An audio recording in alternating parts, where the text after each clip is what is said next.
And good evening, ladies and gentlemen.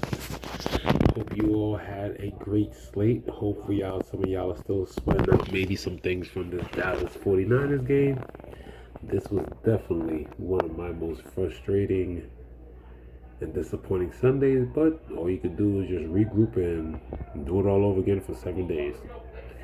Welcome back to a very rare and early edition. Let's get right into it. Of the QBs, my top plays for week 9 of the FanDuel main slate.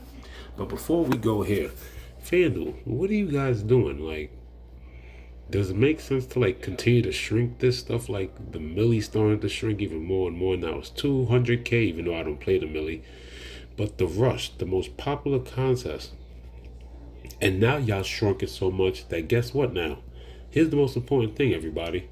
If you're looking at this properly, the rush is the contest that's normally the 50% paid first. 50% gets paid out. Now we have the contest so small, they're not even doing the 50% now. So this is now a regular GPP. I'll take a look at the prize pool in a minute if you really want to analyze it. But a whole bunch of other contests are shrinking. Like, I'm only paying attention to the contest that I'm talking about. Now we're basically under 15,000 on what I started on the season with the 20 max. So kind of crazy. I don't know what FanDuel is doing. Like, all these contests are filling. Like, it really doesn't make any sense for these to shrink anymore. Like, I haven't been doing even this one shrink. The $7 5 max is normally 3,000 something people up in there, and or 3,000 something entries. I haven't been playing the single entries like I normally have, but I don't know what FanDuel is doing. I really don't. I really can't figure this out. But the millie's not even on now 100,000 people now it's 200K the first. So man, you basically started the first 7 weeks, almost half the season, with most likely possibly was the most popular contest because 50% of the payout, 50% of the field was getting paid at least a payout to, and now it's basically your basic GPP, which is possibly what, if we look at the prizes here, is basically what 50,000 the first, and drops to 20,000, then 10, then 5. But if we look at the right column, what's the last positions that get paid? Now we're looking at like a 20, 15, 20, 25% gets paid to first. 350K in the pot, 50K to first. You have to now get to 29,790th or finish between that and 15,000 to get a $5 payout, which is what a 1.75x or whatever if you just get your money back and double the what you entered. So this contest is not the same anymore. So just giving y'all a heads up. If you look at the payout structure, and obviously the label's not there, no longer, I guess, when FanDuel makes changes now, and I've been noticing a lot of contests going low now. Now it's low enough where this is now a regular GPP. It's not a special GPP that you can try and take advantage of. So if you're joining the rush with $3, it's now a regular GPP. 50% of the field will no longer get paid. I should have just went right into it. So let's get right into the QB slate. Jalen Hurts is now looking like Jalen Hurts from the first 10 or 11 games from last season. The man was basically responsible for 4 touchdowns earlier today. So he is now taking the throne as the most expensive QB at 93. Once again, Josh Allen has had an amazing season, had another great game today. He's 9,000 home against Miami. You already know how those games get to blow up, just the narrative alone. Josh Allen's upside. With his low summer game, Lamar's the cheapest he's been, 8,900. Home against Denver. Not the best matchup. Denver defense has been playing great, but here's the thing. If they pressure Lamar's going to be forced to run. This might be one of those Lamar games that if he only throws 1 touchdown, fine. But this is one of those games where he could probably run for 107 and scramble for 2.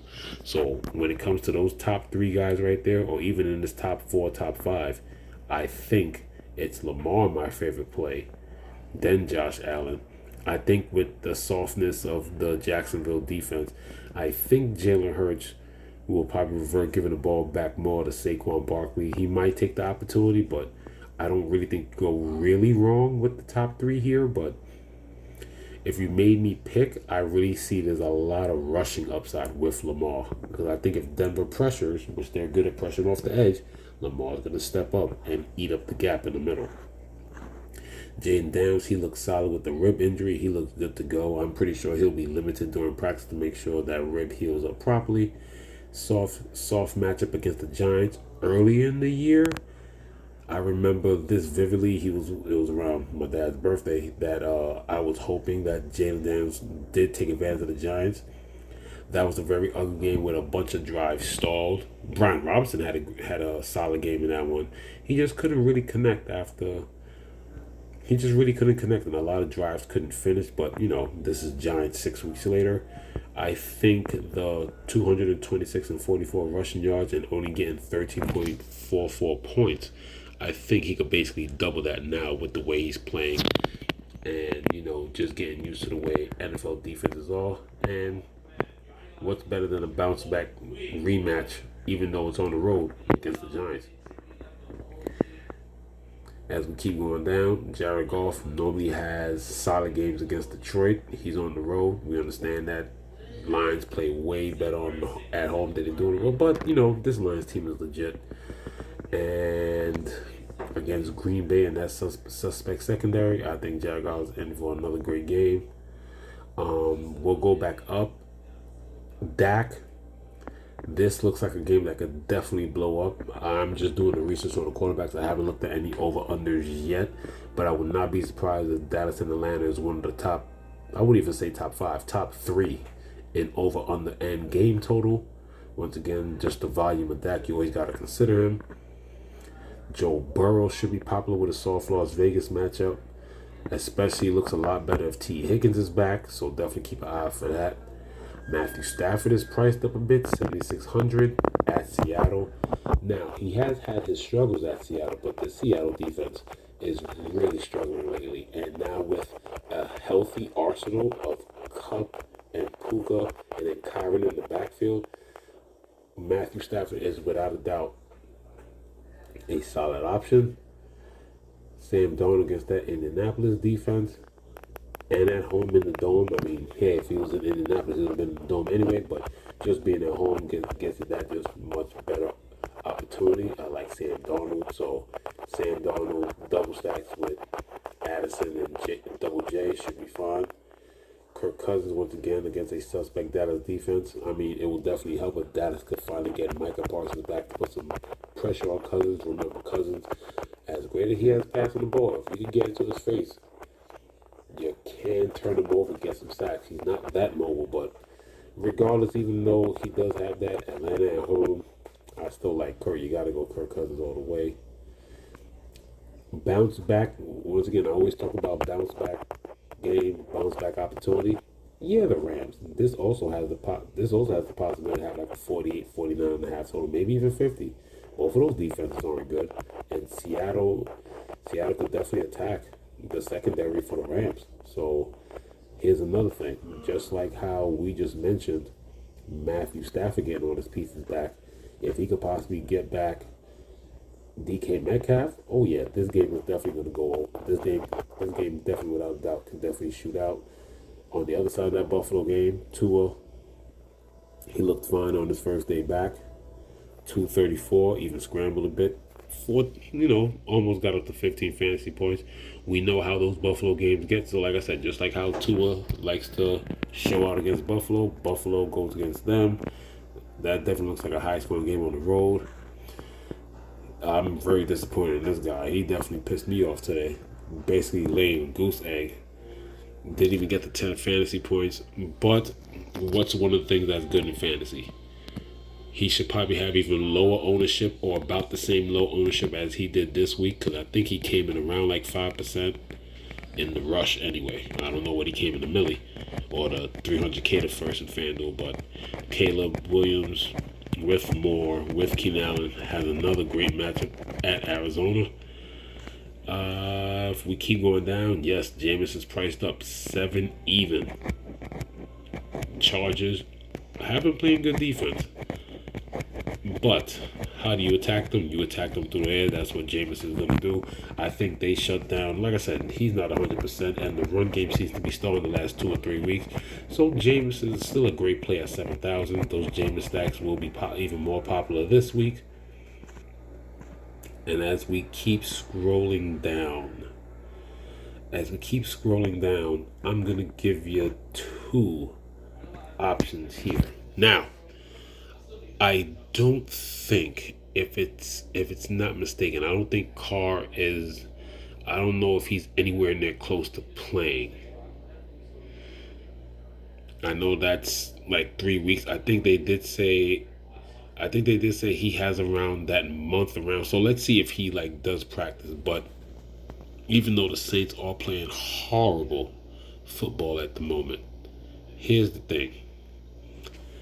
If he could somehow come back and work his way in, whoever starts, as long as it's Carolina, you just have to do it. It's fantasy, it's great opportunity. But if he can't start at 7,000, here's where we start getting to the budget pieces. Spencer Rattler or Jake Hayner. Jake Hayner did come in because Spencer Rattler was proven ineffective in their loss today. So I like Spencer Rattler.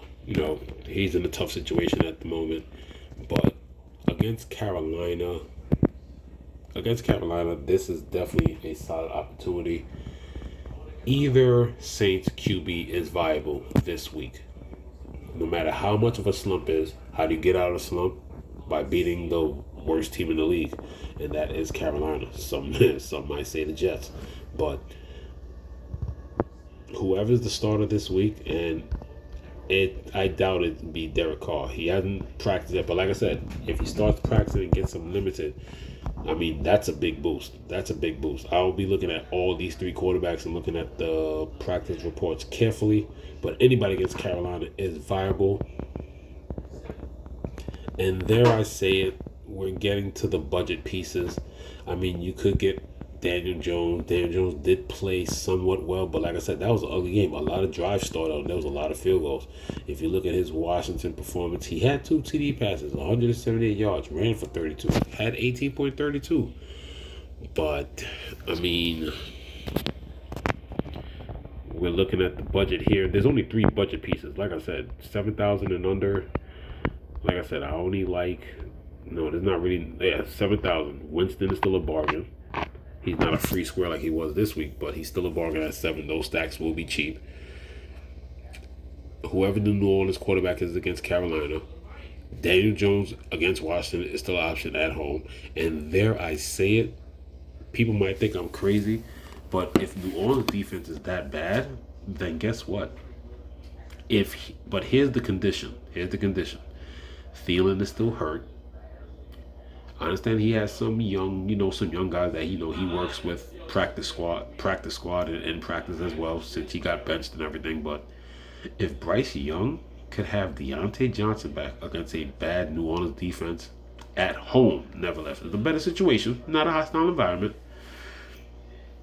It could be the get-right game for Bryce Young. I mean, he didn't look too terrible today, so New Orleans defense is not Denver's defense, and most importantly, Carolina is at home. When it comes to 3 budget pieces, it's Winston, Bryce Young, and Daniel Jones. How would I rank it? I think I would rank it whoever's the quarterback from New Orleans first. Still, I guess I'll still have Daniel Jones, and then Bryce Young. I'll still put it in that order, not because of price, but 6,500 with a cheap stack of Deontay Johnson. I mean, I haven't looked at Deontay Johnson's price, but if I'm not mistaken, he was injured.